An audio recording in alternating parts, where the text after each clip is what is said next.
One day cricket में 5 से अधिक शतक लगाने वाला भारत का पहला खिलाड़ी, लगातार 3 सालों तक टेस्ट क्रिकेट में 500 से ज्यादा रन बनाने वाला बल्लेबाज, जिसने हमेशा अपने दिल की सुनी, बिना डरे किया वो जो उनके मन ने कहा। क्रिकेट के अलावा अलग अलग क्षेत्रों में जिसने मनवाया अपना लोहा। दोस्तों, विश्व क्रिकेट में तो एक से एक बढ़कर खिलाड़ी हुए, लेकिन आज के अंक में जिसकी बात करेंगे उसने क्रिकेट को जिया और जब क्रिकेट छोड़ा तो अलग अलग अवतार में नजर आए। इन अलग अलग अवतारों में भी यह लोगों को खूब भाया।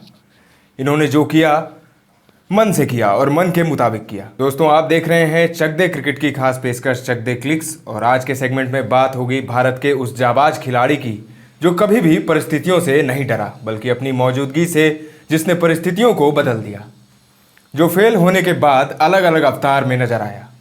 दोस्तों, आज के अंक में बात भारत के चर्चित और जाबाज खिलाड़ी नवजोत सिंह सिद्धू के बारे में।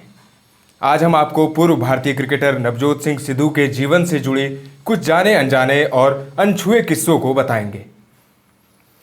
नवजोत सिंह सिद्धू का जन्म 20 अक्टूबर 1963 को पटियाला, पंजाब में एक जाट सिख परिवार में हुआ था। सिद्धू के पिता सरदार भगवंत सिंह जी खुद एक बेहतरीन क्रिकेटर थे और वो चाहते थे कि उनका बेटा भी टॉप क्लास क्रिकेटर बने। सिद्धू अपने घर में अकेले भाई थे, उनकी 2 बहनें थीं। पिता ने सिद्धू का दाखिला यादविंद्र पब्लिक स्कूल पटियाला में करवाया। पिता का क्रिकेट प्रेम बेटे में भी आया और स्कूली दिनों में ही सिद्धू ने अपने बेहतरीन क्रिकेट क्षमता को दिखाना शुरू कर दिया। स्कूल खत्म करने के बाद सिद्धू ने पंजाब यूनिवर्सिटी के मोहिंदर कॉलेज चंडीगढ़ से अपना ग्रेजुएशन किया। इसके साथ ही सिद्धू ने अपनी बेहतरीन खेल से आसपास पहचान भी बना ली थी और जल्द ही उनको पंजाब की फर्स्ट क्लास टीम से बुलावा भी आ गया। साल 1981 के नवंबर महीने में नवजोत सिंह सिद्धू ने अमृतसर में पंजाब की तरफ से सर्विसेज के विरुद्ध अपना फर्स्ट क्लास डेब्यू किया। अपने डेब्यू मैच में पारी का आगाज करते हुए सिद्धू ने नाबाद 51 रन बनाए और उनकी टीम ने एक पारी से मुकाबला जीत लिया। इसके बाद नवंबर 1983 में वेस्टइंडीज दौरे पर जाने वाली टीम में सिद्धू को चुना गया और उन्होंने नॉर्थ जोन की तरफ से खेलते हुए मजबूत वेस्टइंडीज के खिलाफ 122 रनों की पारी खेलकर तहलका मचा दिया। शानदार प्रदर्शन से सिद्धू ने भारत की राष्ट्रीय टीम का भी दरवाजा खटखटा दिया था और 12 नवंबर 1983 को वो दिन आया जब सिद्धू ने अपना इंटरनेशनल डेब्यू भी कर लिया। दरअसल वेस्टइंडीज के खिलाफ खेली जा रही घरेलू टेस्ट श्रृंखला के तीसरे टेस्ट से पहले दिलीप वेंगसरकर इंजर्ड हो गए थे और बाहर हो गए। टीम ने उनकी जगह सिद्धू को शामिल किया, लेकिन सिद्धू का डेब्यू टेस्ट बेहद निराशाजनक रहा जब 90 मिनट खेलकर सिद्धू मात्र 20 रन बनाकर आउट हो गए। ग्राउंड में मौजूद दर्शकों ने सिद्धू का खूब मखौल बनाया। फिर इसके बाद सीरीज के अंतिम टेस्ट में भी सिद्धू का फ्लॉप शो जारी रहा, जिसका नतीजा ये हुआ कि उनको राष्ट्रीय टीम से ड्रॉप कर दिया गया। राष्ट्रीय टीम से बाहर होने के बाद सिद्धू टूट गए और उन्होंने घरेलू क्रिकेट का रुख किया। 4 सालों के इंतजार के बाद सिद्धू ने इंटरनेशनल टीम में फिर से वापसी की और इस बार सीधे वर्ल्ड कप में। 1987 वर्ल्ड कप में ऑस्ट्रेलिया के खिलाफ ग्रुप मैच में, जो कि सिद्धू का डेब्यू वनडे मैच था, उन्होंने 73 रनों की शानदार पारी खेल डाली, जिसमें उन्होंने 5 छक्के और 4 चौके लगाए। लेकिन सिद्धू की बेहतरीन पारी के बावजूद भारत वह मैच 1 रन से हार गया। मैच के बाद ऑस्ट्रेलियाई कप्तान एलन बॉर्डर ने सिद्धू को लेकर कहा था, जब वह गेंद को हिट करता है तो वह हिट रहता है। फिर इसके अगले मैच में न्यूजीलैंड के विरुद्ध सिद्धू ने 75 रनों की मैच जिताऊ पारी खेल डाली। इस पारी में सिद्धू ने 4 छक्के और 4 चौके लगाए। सिद्धू की इस पारी की बदौलत भारतीय टीम ने वर्ल्ड कप इवेंट में पहली बार न्यूजीलैंड को मात दी थी। सिद्धू यही नहीं रुके, इसके बाद उन्होंने फिर से लगातार 2 अर्धशतक जड़ दिए। ऑस्ट्रेलिया के खिलाफ 51 और जिम्बाब्वे के विरुद्ध 55 रनों की पारी खेलकर सिद्धू ने रिकॉर्ड बना दिया। वनडे डेब्यू से लेकर 4 मैचों में लगातार 4 अर्धशतक जड़ने वाले वो पहले खिलाड़ी बने। सिद्धू ने अपने शानदार फॉर्म को उस साल एशिया कप में भी जारी रखा और भारतीय टीम को ट्रॉफी जितवाने में अहम भूमिका निभाई। मेजबान बांग्लादेश के खिलाफ ओपनिंग मैच में ही सिद्धू ने अर्धशतक जड़ दिया और फिर फाइनल मुकाबले में सिद्धू ने 76 रनों की शानदार पारी खेली। दोनों मैचों में Sidhu man of the match रहे थे। यही नहीं, पूरे टूर्नामेंट के 4 मैचों की 3 पारियों में अर्धशतक लगाने वाले सिद्धू को मैन ऑफ द टूर्नामेंट भी चुना गया। सिद्धू ने टूर्नामेंट में कुल 179 रन बनाए थे और अपनी आक्रामक बल्लेबाजी से उन्होंने सभी को दीवाना बना दिया। वर्ल्ड कप और एशिया कप में शानदार प्रदर्शन करने वाले सिद्धू ने भारत की टेस्ट टीम में भी वापसी कर ली। नवंबर 1988 में न्यूजीलैंड के खिलाफ बेंगलोर टेस्ट में 5 सालों के बाद वापसी कर रहे सिद्धू ने पहली पारी में शानदार शतक जड़ दिया।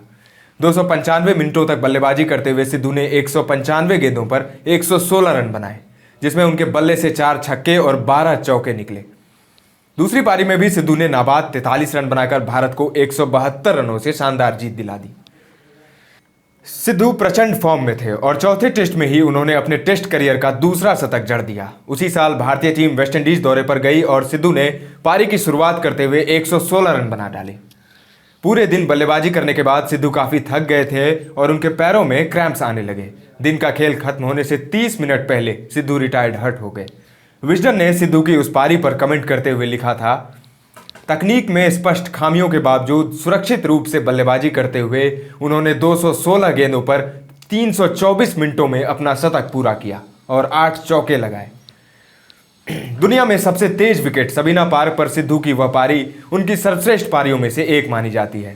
उस सीरीज में सिद्धू ने 29.83 की औसत से 179 रन बनाए थे। फिर 1979-90 में पाकिस्तान दौरे पर खेले गए 4 टेस्ट मैचों में सिद्धू ने 38.42 की औसत से रन बनाए। सियालकोट में खेले गए सीरीज के अंतिम टेस्ट मैच में सिद्धू भारत के संकट मोचन बने। दूसरी पारी में भारत का स्कोर तब 38 रनों पर 4 विकेट था। ऐसे में सिद्धू ने सचिन के साथ मिलकर शतकीय साझेदारी की और भारतीय टीम को संकट से निकाला। 97 रनों की पारी खेलने वाले Sidhu man of the match बने।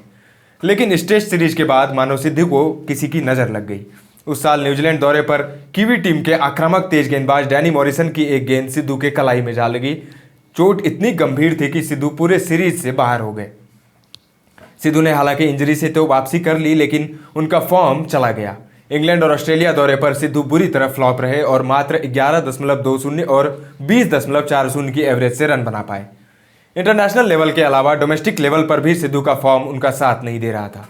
यही कारण था कि उनको अक्टूबर 1992 में दक्षिण अफ्रीका दौरे पर जाने वाली 16 सदस्यीय टीम से बाहर कर दिया गया और उनकी जगह अजय जडेजा को शामिल कर लिया गया। लेकिन फिर जब इंग्लैंड की टीम ने उसी सीजन भारत का दौरा किया तो सिद्धू की वापसी हुई। सिद्धू ने भी शानदार वापसी करते हुए सीरीज के तीसरे टेस्ट मैच में शतक ठोक दिया। पारी की शुरुआत करते हुए सिद्धू ने तेंदुलकर के साथ जबरदस्त साझेदारी करते हुए भारत का स्कोर 560 रनों तक पहुंचा दिया था। भारत ने मैच भी जीता और सीरीज भी। पूरे सीरीज में सिद्धू ने काफी आक्रामक बल्लेबाजी करते हुए 58.75 की औसत से 235 रन बनाए थे। इसके बाद खेली गई वनडे सीरीज में भी सिद्धू ने 57.40 की औसत से 287 रन बनाए और भारत के बेस्ट परफॉर्मर रहे। उन्होंने सीरीज में 2 मैच जिताऊ पारियां खेली। चंडीगढ़ में 76 रन और ग्वालियर में नाबाद 134 रन बनाने वाले सिद्धू दोनों मैचों में मैन ऑफ द मैच रहे। सीरीज के तीसरे वनडे में भारतीय टीम ने 4 रनों पर 2 विकेट गंवा दिए थे। तब सिद्धू ने मोहम्मद अजरुद्दीन के साथ मिलकर तीसरे विकेट के लिए 175 रनों की साझेदारी की थी। शतक के रास्ते में सिद्धू ने वनडे क्रिकेट में 2000 रनों का आंकड़ा भी पार कर लिया। सिद्धू के दम पर भारत ने अंतिम वनडे जीता और सीरीज लेवल किया। पूरे सीरीज में बेहतरीन बल्लेबाजी करने वाले सिद्धू फिर से एक बार मैन ऑफ द टूर्नामेंट बने। सिद्धू का पहला वनडे शतक 1989 में शारजा के मैदान में पाकिस्तान के खिलाफ आया था, जबकि ग्वालियर में इंग्लैंड के विरुद्ध 1993 में उनके द्वारा खेली गई 134 रनों की पारी सर्वश्रेष्ठ रही थी। ये बात खुद सिद्धू ने रिटायरमेंट के वक्त कही। 20 सितंबर 1998 को पाकिस्तान के खिलाफ अपना आखिरी वनडे खेलकर सिद्धू ने वनडे अंतर्राष्ट्रीय क्रिकेट को अलविदा कह दिया। सिद्धू का वह आखिरी मैच जरूर था, लेकिन जहां तक रिटायरमेंट की बात है, उन्होंने 1 साल बाद यानी 1999 में वनडे इंटरनेशनल से संन्यास लिया था। रिटायरमेंट के वक्त सिद्धू ने एक बेहद ही दिलचस्प खुलासा भी किया था। एक इंटरव्यू में सिद्धू ने कहा था कि एक आर्टिकल जिसमें उनके आउट होने के तरीके की काफ़ी आलोचना की गई थी, उसने उनके क्रिकेट जीवन को पूरी तरह से बदल दिया था। दरअसल 1983 में लगातार खराब प्रदर्शन के बाद राजन बाला, जो कि एक नोटेड क्रिकेट कॉलमिस्ट थे, सिद्धू पर एक आर्टिकल लिखा था जिसका टाइटल उन्होंने दिया था सिद्धू द स्ट्रोकलेस वंडर, जो अंग्रेजी अखबार द इंडियन एक्सप्रेस में छपी थी। इस आर्टिकल का सिद्धू पर काफ़ी असर हुआ और उसके बाद सिद्धू ने क्रिकेट को गंभीरता से लेना शुरू कर दिया, ऐसा सिद्धू ने खुद कहा था। फिर जब सिद्धू ने 1987 में वापसी करते हुए शानदार प्रदर्शन किया, तब उसी लेखक ने सिद्धू की तारीफ की थी और सिद्धू स्ट्रोकलेस वंडर से पाम ग्रोव हिटर बन गए। सिद्धू ने लगातार 3 सालों 1993, 1994 और 1997 में 500 रन बनाए थे। 1997 में वेस्टइंडीज दौरे पर सिद्धू ने दोहरा शतक जड़ दिया था। साल 1994 में सिद्धू ने 884 वनडे इंटरनेशनल रन बनाए थे। वनडे इंटरनेशनल क्रिकेट में 5 से अधिक शतक लगाने वाले वो भारत के पहले बल्लेबाज बने।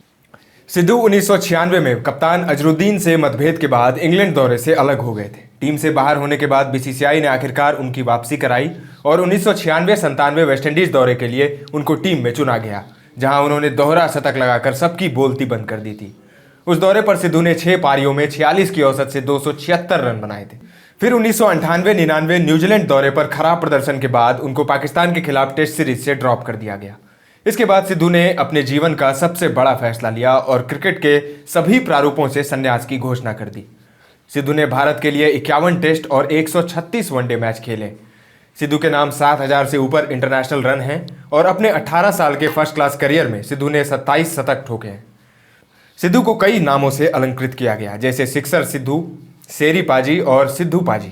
करियर के अंतिम दौर पर सिद्धू बेहतरीन फील्डिंग करने लगे थे, इसलिए उनको जॉन्टी सिंह भी कहा जाता था। क्रिकेट से संन्यास के बाद सिद्धू ने एक नई पारी की शुरुआत की।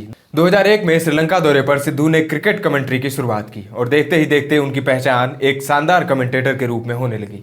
इसके अलावा Sidhu the great Indian laughter challenge में बतौर जज नजर आए। लोगों ने इस अवतार में सिद्धू को खूब पसंद किया। फिर 2012 में सिद्धू चर्चित TV reality show big boss में भी एक प्रतिभागी के रूप में जगह बनाए थे। फिर 2012 में सिद्धू चर्चित TV reality show big boss में भी एक प्रतिभागी के रूप में नजर आए थे।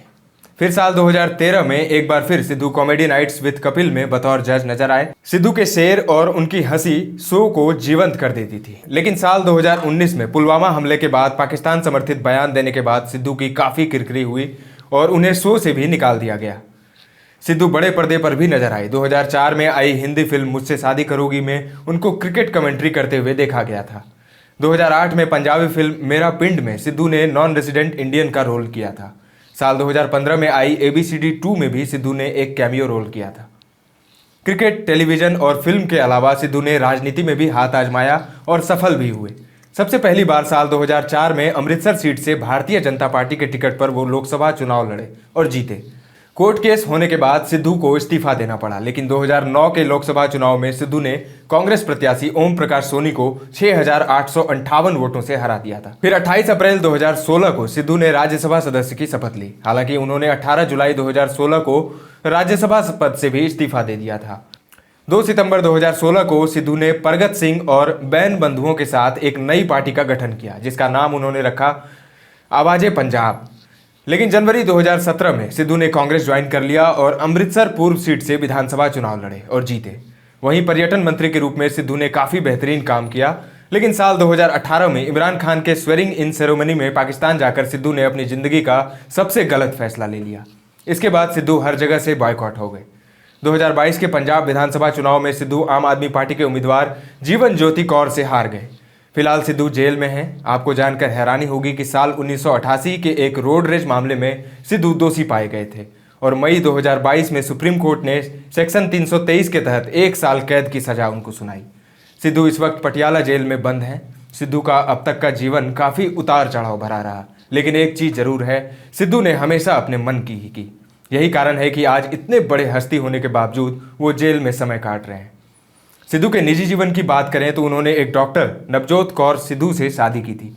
सिद्धू को एक बेटा और एक बेटी हैं। बेटे का नाम करण सिद्धू है और बेटी का नाम रबिया सिद्धू।